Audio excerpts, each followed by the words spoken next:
Hi, welcome to Bookmark. I'm your host, Don Noble. My guest today is Father Gregory Boyle, a Jesuit priest who has been working with the gangs in LA for years. His account of those years is the deeply moving Tattoos on the Heart. I spoke with Father Gregory Boyle in Studio UA in the Digital Media Center on the campus of the University of Alabama.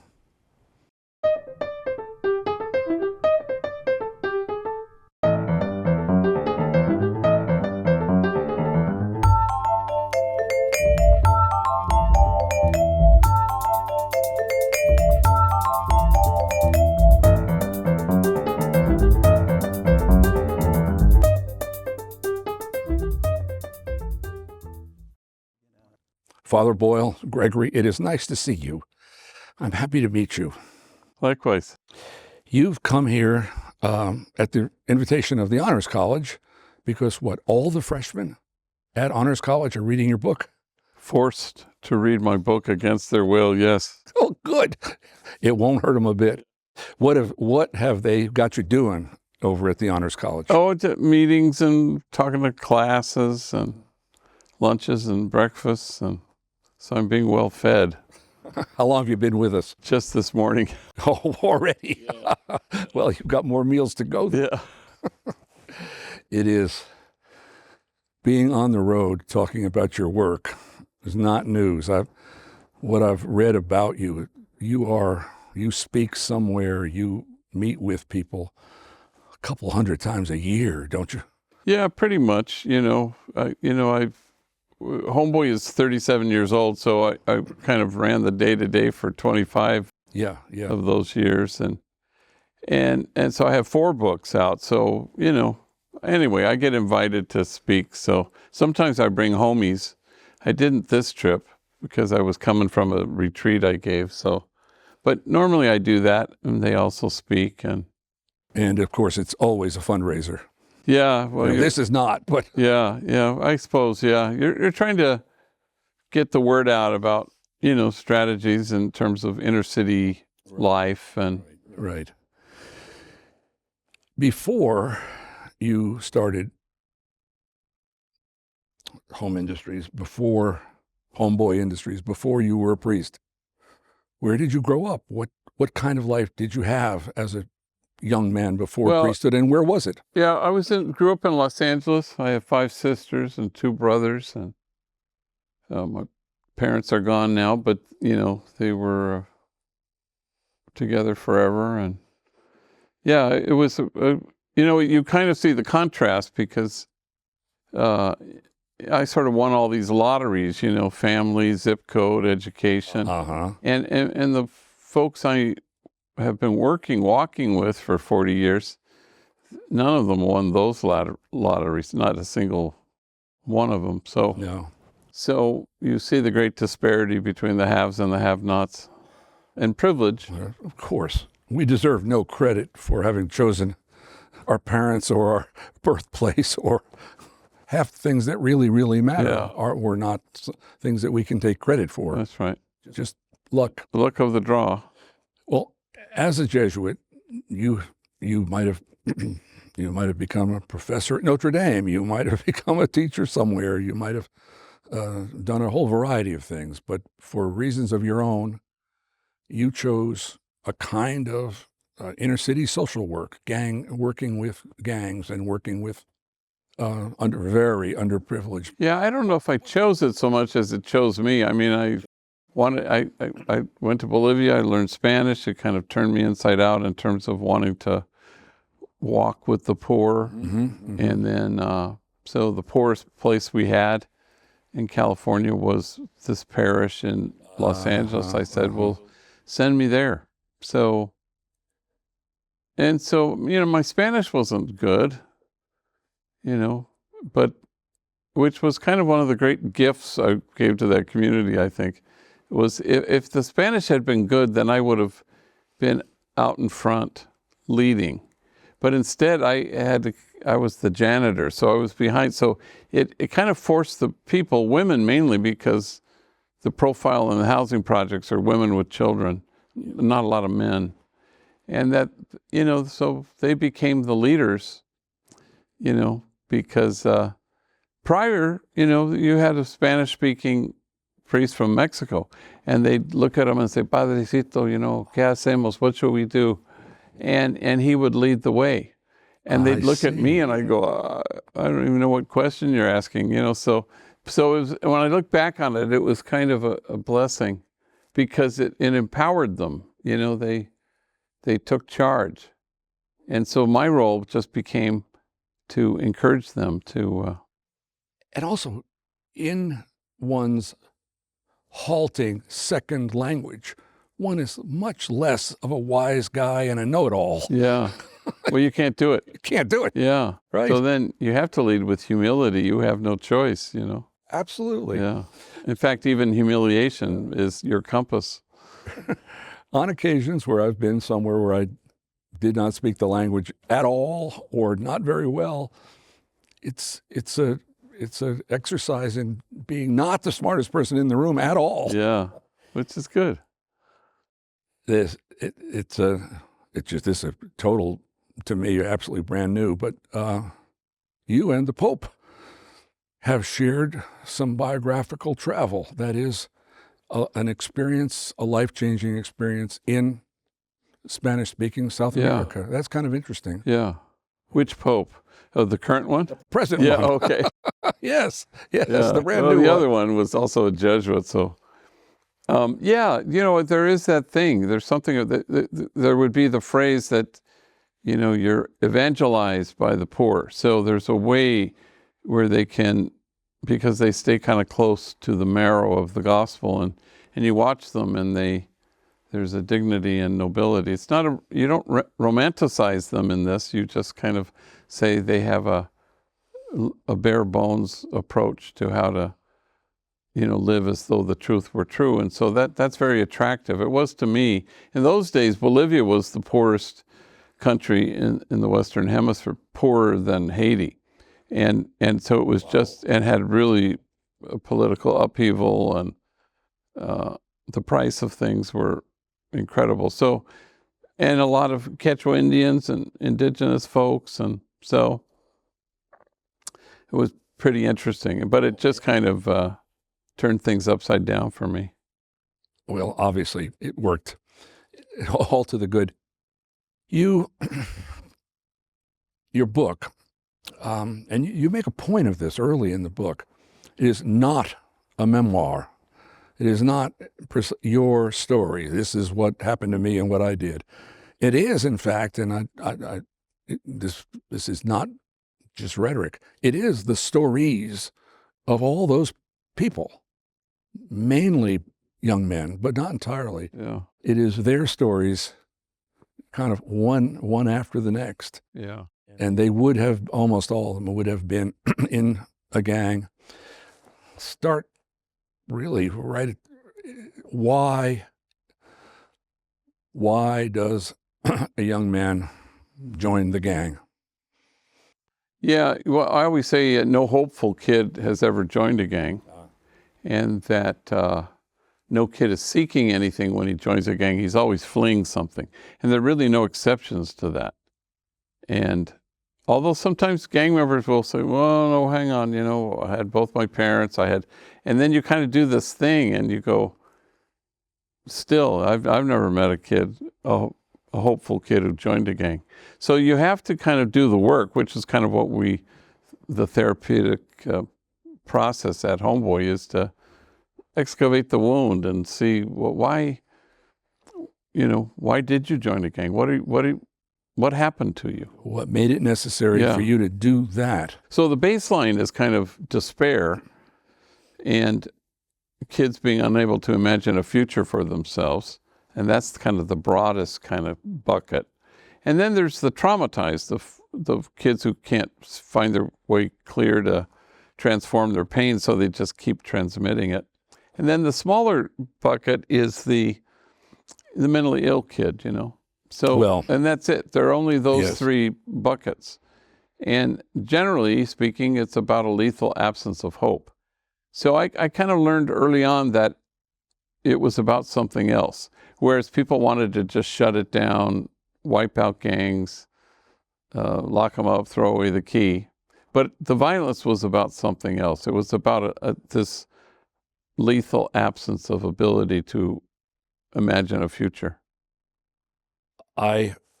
You are a 35-year veteran expert. There is no dispute. But in what I understand in the book is that there are over 1,000 gangs, 1,100 gangs. Yeah, there are 1,100 gangs, 120,000 gang members. That's a lot of despair. That's a lot of trauma. That's a lot of people who were dealt a very poor hand. Yeah, and the violence has been. It reached a peak in 1992 at 1,000, and then it's been cut in half and cut in half again, and so progress is made, mainly because you can galvanize the imagination of the gang member, and Homeboy has sort of done that in the last 37 years, where they can say, "Oh, you mean I can get off this freeway?" And they didn't think they could before, which only compounded the despair to think you had no hope of escaping it, And if I understand you correctly, you'd almost say step one is the job, which you at Homeboy Industries provide, whether it's painting over graffiti or working in one of the shops. Yeah. It's the job. Yeah, well, I mean, we certainly began as job-centric. Mm-hmm. And we've evolved. Now it's kind of healing-centered because we came to this notion that an educated gang member may or may not reoffend, and an employed one may or may not go back to prison. But then it became our absolute contention that a healed gang member will not ever reoffend, period. And so we kind of dedicate our efforts really around that. That's primary. All the other things are secondary. You still need a job to have clean money in your pocket and pay your rent and feed your kids. So we do that too. But the healing part is sort of the key, because if that happens, then you really are having an impact on public safety, I suppose. It helps if they are literate. It helps if they're employed. And it's best if they're healed. That's right. Yeah. That's exactly right. Why don't, even in West Side Story, there are no females in the gangs. Why is it that girls growing up suffering almost identical deprivation or trauma, abuse, maybe more even, don't join gangs? Yeah, well, I wouldn't say none, but, certainly when we started, nobody would have ever thought to call it homeboy / homegirl. Right. Because it didn't make any sense. So, 5% of all gang members probably were female. Now it's probably 3%, so it's fewer still. But, and then there's a kind of a gang mall or guilt by association, or you're kind of, that's how the police see it, as kind of a fraternizer or an associate. Law enforcement would call it associate.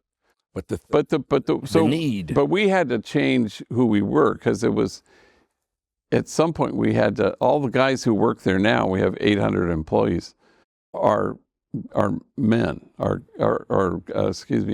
the men are gang members. But the women have to be felons, at least felons. So now we have like 50-50. But, the women were more sensible than the guys. And then also the child rearing piece became kind of a thing that kind of would distinguish the level of despair. It was just greater for guys than it was for the women. But any woman who joined a gang is a hugely abused human being. Yeah.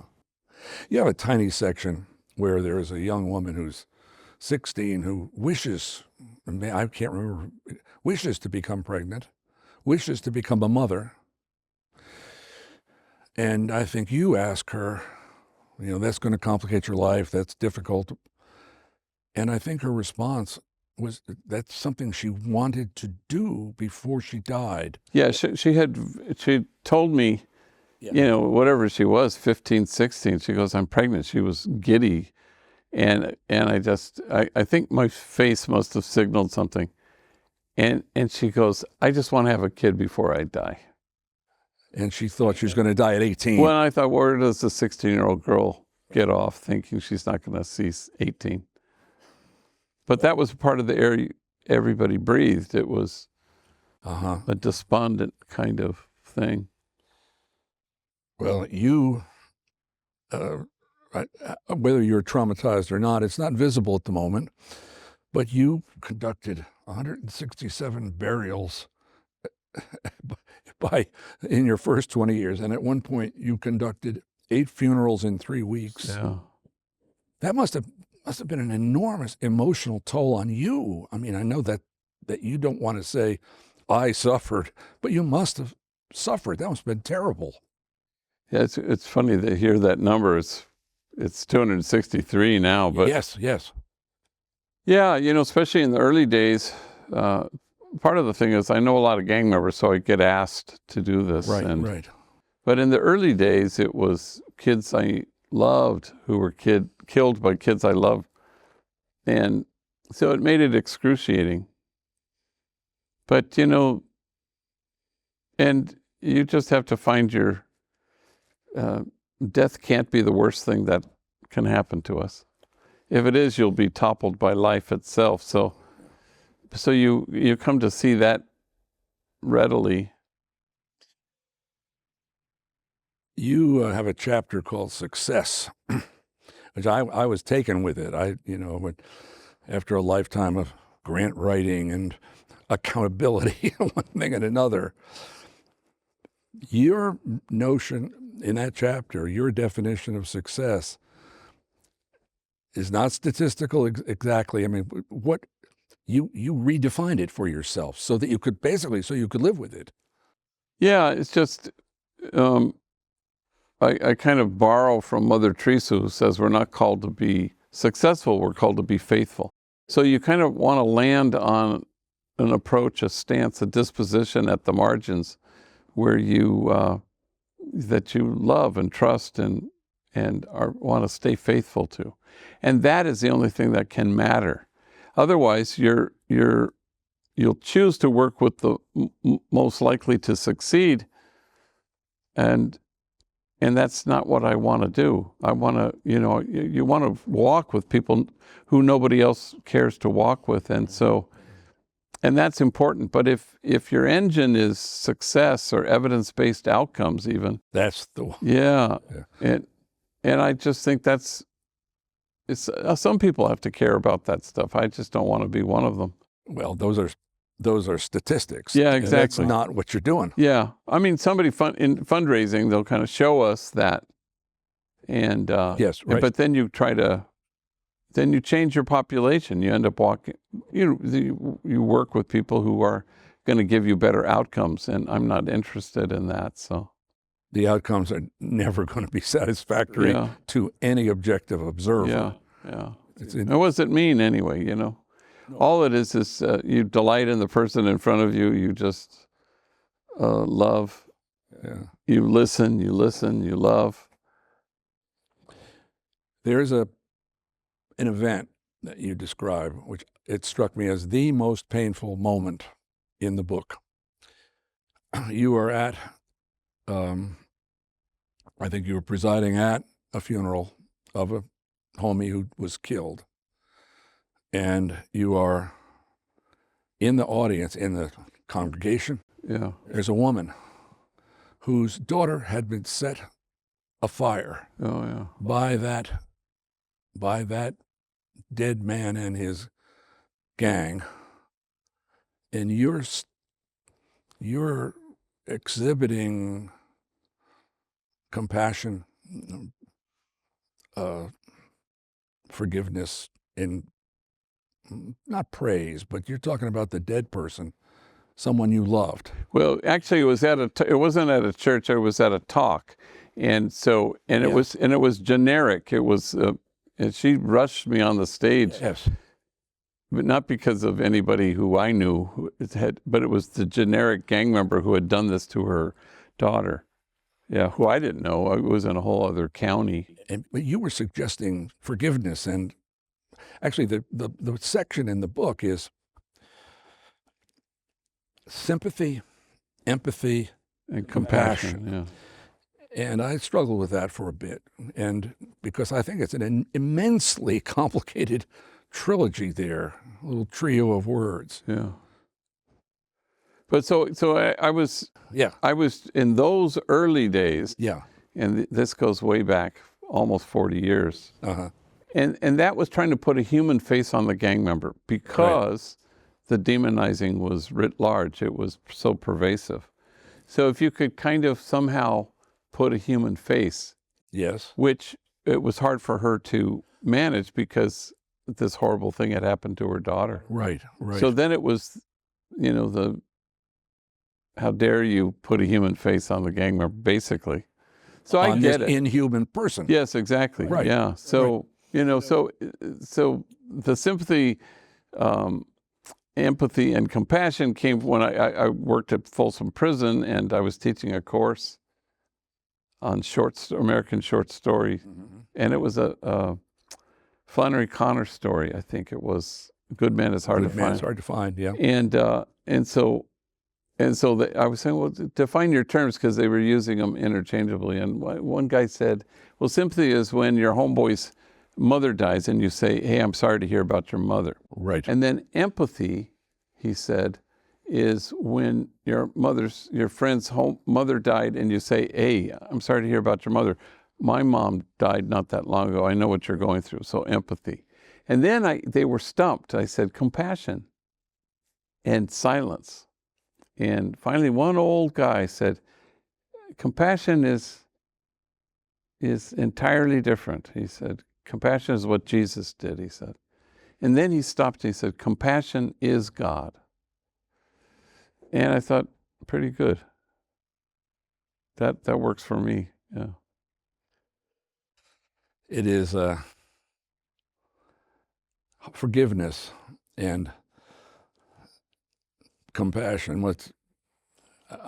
Obviously not everybody can do it or wants to do it or would. But a gang member said to me not that long ago, he said, I have a hard time with forgiveness. And I thought it was for the usual reasons. Right. That somebody says, I can't forgive this person or that right. person. He goes, there's too much back and forth, back and forth, back and forth. He goes, I just like fourth. Oh. And I thought, wow, say more. And he says, fourth is mercy. And then he said, mercy is God. And I always think, yeah, why would we settle for forgiveness when we could have mercy? Mercy, there's no waiting period. It's you can get right to it.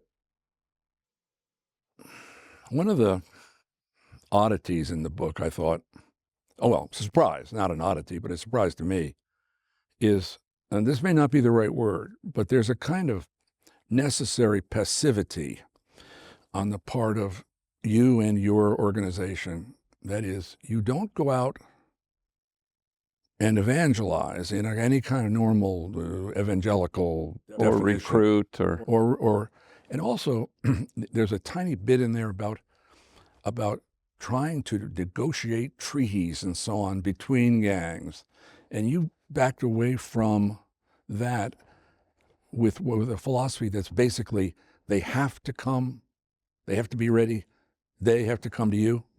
Is that fair? Yeah, I mean, in the early days, because in my parish, I had 8 gangs at war with each other in a tiny little area. And so deaths and shootings morning, noon, and night. So in those days, I would do peace treaties, truces, ceasefires, shuttle diplomacy. They'd sign a thing, and then I'd go over to the other side, and they'd sign a thing. And I always say, I don't regret that I did it. Right.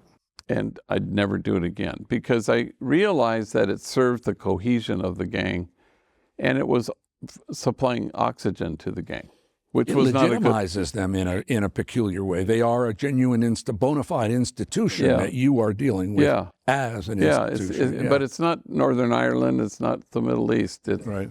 And there's violence, but there's no conflict. It's not about anything in gang violence. It's so, so I stopped doing that. And then it was, here's a place, one gang member at a time. Right. Come when you're ready. That's, obviously as a Jesuit, the Gospels are at the center for you and for Christians. It ought to be anyway. Yeah. And I was taken with a paragraph that says, the life of Jesus irritates both the right and the left.